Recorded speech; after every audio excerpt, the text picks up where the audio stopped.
On est reparti pour une analyse de match. Là, j'ai eu l'occasion de filmer le match de Yon contre Paul Drincon lors de la dernière rencontre de Pro A. Donc c'est ce match-là qu'on va regarder.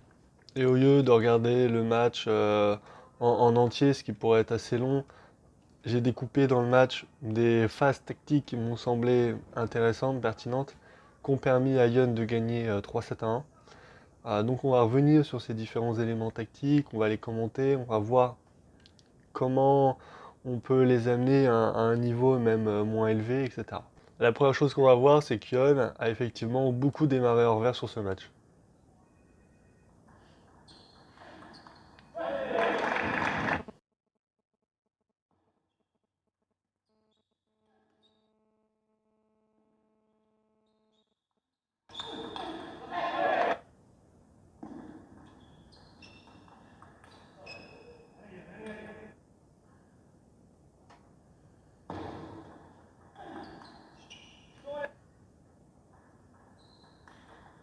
On peut s'arrêter déjà là pour commenter certains petits détails qui sont intéressants. C'est que le placement de son démarrage, pour l'instant, il est plutôt effectué en ligne.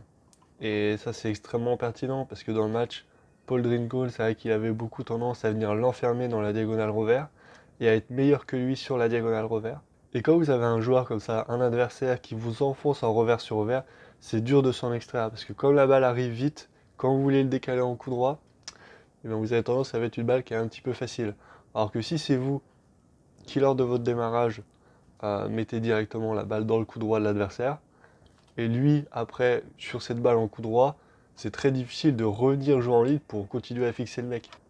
Et donc là, quand l'attaque envers elle arrive en ligne, mais en fait, on a souvent tendance à partir en top en coup droit. C'est ce qui se passe le plus souvent. Si le mec en face, si vous variez pas du tout, le mec en face, il va se mettre à anticiper et à- à venir contrer ce toe spin dans son coup droit. Donc Yot, ce qu'il a bien fait, c'est qu'il a varié avec des toe spins dans la diagonale. Et là, ce qui est très très intéressant, c'est que vous voyez comme Yon, il oblige Paul à venir ici dans son plein coup droit pour jouer la balle. Là, il a tout le poids du corps qui repose sur sa jambe droite. Et ça va être difficile donc, de repartir puissamment vers l'arrière. Et là, Yon, il en profite pour envoyer un coup très puissant dans le revers. Et on voit que Paul, il touche même pas la balle, hein. Je répète, mais là quand votre adversaire il joue la balle ici, dans cet angle mort en revers, c'est très difficile à jouer.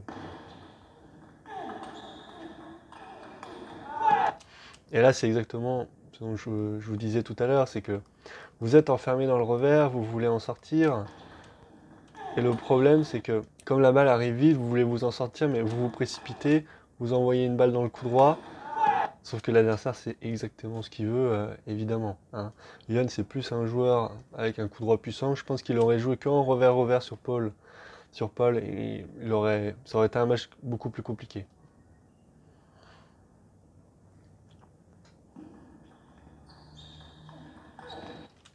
Voilà, encore une fois, très intéressant de venir avec ce revers-là, chercher cette balle qui est, euh, qui est milieu de table et qui surprend parce que quand vous avez un joueur qui vient ici, milieu de table, là on voit en fait à travers la ligne de ses épaules qu'il est quand même plutôt orienté ici et c'est qu'au tout dernier moment où il va ouvrir la ligne de ses épaules pour aller jouer la balle en ligne, ce qui est très surprenant. Et là on voit que l'adversaire est en retard parce que la balle, elle a touché sa demi-table, elle est même déjà en train d'arriver et il n'est pas du tout en position d'armée. Il a le poids du corps sur les talons, bref, ça va être compliqué pour lui. Maintenant, Johan, il a mis en place une autre stratégie, il a exploité un point faible de l'adversaire, qui est un point faible en plus qu'on retrouve à tous les niveaux, c'est le démarrage revers. Et pour exploiter cette petite faiblesse en démarrage revers, Yon il a bien, effectué des poussettes longues dans le revers de son adversaire.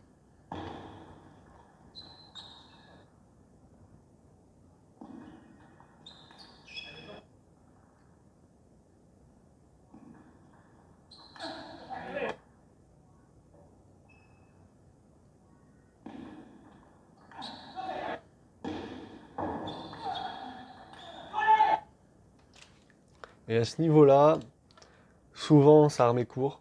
Souvent ça remet court sur un service coupé.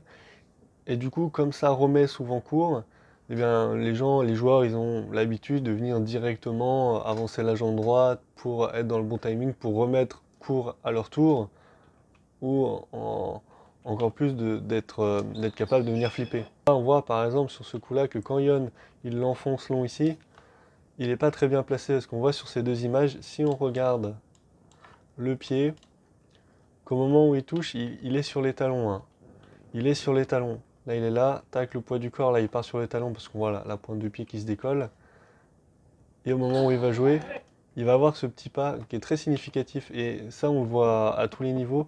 C'est que les joueurs, quand ils démarrent et qu'ils ont été un peu sur les talons, et bien sur leur replacement après, hop, ils ont tendance à se replacer en faisant un petit pas vers l'arrière. Parce que quand ils sont en train de partir, ils doivent se rééquilibrer en ayant des appuis derrière.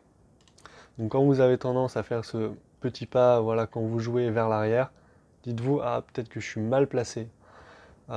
Et là, Paul Ringos, ce qu'il aurait dû faire, bah, c'est avoir une ligne de sol qui est un peu plus éloignée pour être plus stable lorsqu'il joue. Mais en fait, on peut le revoir encore sur cet enchaînement-là, de service, de remise. Et là, on voit que Paul, il est plutôt sur une jambe ici qui est vraiment très proche de la table, presque pour revenir remettre court ou pour venir flipper.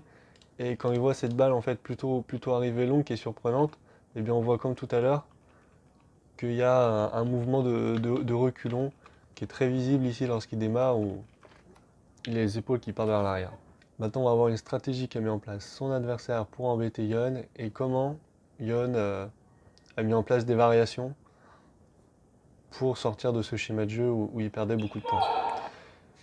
Et en fait, le schéma de jeu, c'était tout simplement de venir servir ou de remettre deux rebonds dans le coup droit de Yon.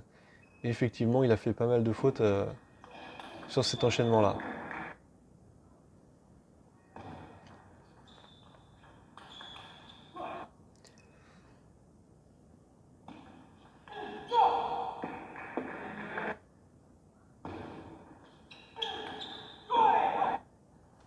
Et c'est ça qui est très compliqué, c'est que quand vous avez une balle qui est de rebond et que vous voulez la démarrer, du coup, au lieu de la démarrer, si je vous mets un tableau blanc, donc ça c'est le rebond de la balle, au lieu de la démarrer sur sa phase normale, qui serait plutôt celle-ci, okay, donc soit en phase montante, soit en phase légèrement descendante, on va la jouer plutôt là, là, et du coup ça donne des balles qui ont des trajectoires qui sont beaucoup plus comme ça. Alors que si vous la jouez plutôt sur les deux premiers cercles, eh bien, vous allez avoir une trajectoire qui est plus sympathique, qui est plus basse par rapport au filet, qui arrive plus vite pour l'adversaire et donc plus difficile à contrer.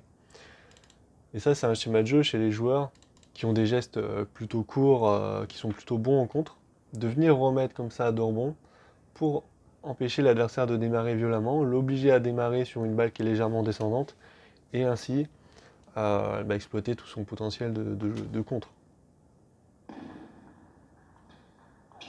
Et donc là, très intéressant sur cette balle-là, parce qu'on a Yon qui va jouer la balle un petit peu plus tôt, mais qui va la jouer beaucoup moins puissamment, qui va la jouer même, je pense, avec moins d'effet, mais qui va avoir un placement de balle beaucoup plus au coude.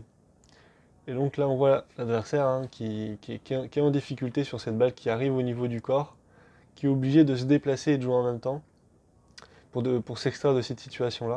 Et là, Paul fait un truc qui est quand même assez intelligent, c'est qu'il voit qu'il va pas pouvoir jouer cette balle avec difficulté, mais il n'a pas non plus envie de donner une balle facile.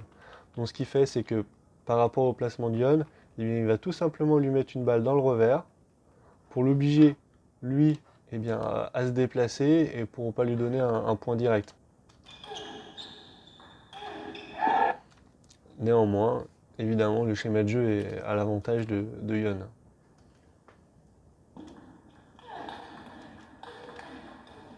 La deuxième chose qui est intéressante, c'est que, ok, Yon, quand il démarre violemment sur une balle de rebond, il le fait tout le temps en diagonale, quasiment. Mais Paul, quand il fait son contre, il fait son contre également en diagonale. Et là, on voit que Yon, il s'y attend parce que quand la balle rebondit sur son côté de la table, il est en position d'armée de contre. Okay, la position d'armée de contre par rapport à un armé de toe-spin, c'est qu'on a la raquette qui est plus haute. Là, la balle, elle serait coupée et lui, il voudrait toe-spinner, on ne verrait pas son bras parce que son bras, il serait en dessous de la table. Et on va voir qu'il va la jouer dans le timing parfait et avoir un contre performant. Et là, il y a quelque chose qui a vraiment beaucoup embêté Jon Persson, c'est quand Paul venait remettre court. Et moi, j'étais vraiment pas loin. Moi, quand je regardais le match, j'ai vraiment pu remarquer à quel point Paul servait vraiment très court et arrivait vraiment à remettre très court. On voit que Jon, qui avait plutôt tendance à anticiper sur des balles longues pour démarrer en revers, etc., eh bien, ça a été compliqué.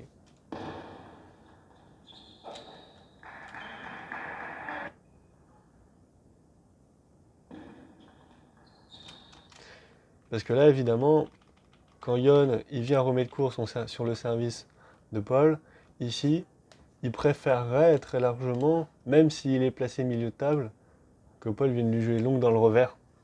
Parce que même si ça peut sembler être un bon coup de la part de Paul, Jon il aurait été présent pour envoyer fort en revers, et je suppose que c'est pour ça que du coup Paul préfère remettre court. Et du coup, c'est Paul qui peut bénéficier du premier démarrage et prendre l'avantage sur l'échange.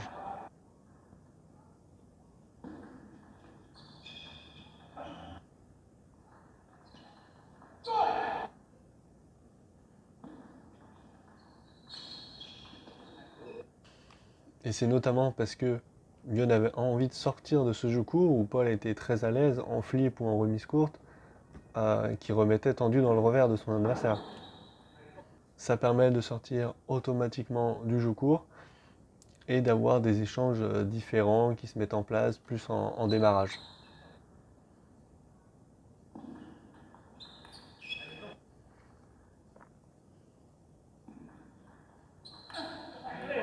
Pour résumer, qu'est-ce qu'on a vu dans la vidéo? On a vu de 1 que le démarrage revers en ligne était une arme extrêmement puissante puisque très inattendue.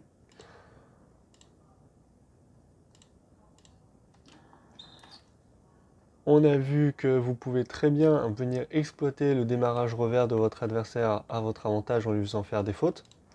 Par exemple, un enchaînement moi, que j'adore et qui est très facile, c'est tout simplement de servir court, très court, dans le coup droit de votre adversaire. Si vous remet court, vous jouez long dans son revers. S'il remet long, vous démarrez dans le revers. Et comme vous l'obligez à venir beaucoup se décaler, vous l'obligez à libérer beaucoup d'espace dans le revers. Et donc c'est très intéressant de venir exploiter ça. On a vu que sur des joueurs qui vous exploitent sur du jeu court, pour en sortir, vous avez différentes possibilités. Alors il y a la possibilité, au lieu de vous rentrer dans de ce jeu court, de remettre tendu dans un angle, là en l'occurrence dans le revers, mais vous pouvez très bien en sortir autrement. Jon, dans le match, il a également servi de temps en temps lifté. Si vous servez lifté, l'autre il peut pas remettre court, il va être obligé de venir flipper, ça lance le jeu, peut-être à votre avantage. Vous pouvez servir à long aussi. C'est-à-dire que vous pouvez, au lieu de servir toujours court coupé à base de variation court mou, de temps en temps vous faites un service bombe. Okay, et l'important ici, c'est pas de gagner 100% des points quand vous servez long. Jon, dans le match, ça lui est arrivé de servir long et de perdre le point, mais c'est pas très grave, parce que ça crée une incertitude chez l'adversaire. Même si, en fait, je l'ai déjà dit, mais il vaut mieux parfois perdre un point pour en gagner deux derrière. Perdre un point en faisant un service bombe où l'adversaire, on peut lui laisser l'initiative et envoyer fort, mais derrière, si l'adversaire il est hésitant sur du jeu court, et qu'en plus c'est peut-être une faiblesse de votre adversaire, bah, on vient doublement l'exploiter après en jouant court, et l'adversaire qui sait pas trop où la balle arrive, il va être encore plus en retard, et là ça peut être à votre avantage. Donc il faut vraiment penser la tactique comme ça, pas comme des schémas de jeu où vous voulez gagner 100% des points, mais comme des variations. Parfois jouer dans le jeu fort de l'adversaire, dans son coup fort, quitte à se faire avoir, pour mieux exploiter les points faibles.